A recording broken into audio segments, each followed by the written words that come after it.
আল্লাহ পাক তার প্রতি রহম করুন যে আমার এই কথাগুলোকে অন্যের কাছে পৌঁছে দিবে। নবীজির ভাষণ। এরপর নবীজি বলছেন, জেনে রাখো নিশ্চয়ই তোমাদের পরস্পরের, মুসলিমদের পরস্পরের সম্পদ, পরস্পরের রক্ত, পরস্পরের এই যে জান মাল ইজ্জত, এগুলো একে অপরের জন্য হারাম। মুসলিমদের পরস্পরের রক্ত, পরস্পরের ইজ্জত সম্মান একে অপরের জন্য হারাম, এর হানি করা একে অপরের জন্য হারাম। ঠিক যেমন আজকের এই দিন হারাম, এই শহর হারাম, এই মাস হারাম।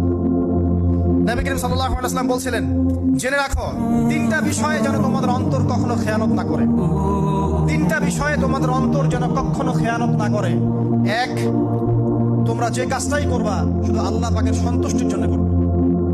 তোমরা যে কাজই করবে শুধু আল্লাহর সন্তুষ্টির জন্য করবে। তোমাদের শাসক বর্গের কল্যাণ কামনা করবে। তোমাদের শাসক বর্গের কল্যাণ কামনা করবে। 3 নাম্বার, মুসলিমদের জামাতকে আঁকড়ে ধরে রাখবে। মুসলিমদের ইউনাইটেড কমিউনিটিকে আঁকড়ে ধরে থাকবে। এই তিনটা বিষয় পালনের ক্ষেত্রে তোমাদের অন্তর যেন খেয়ানত না করে।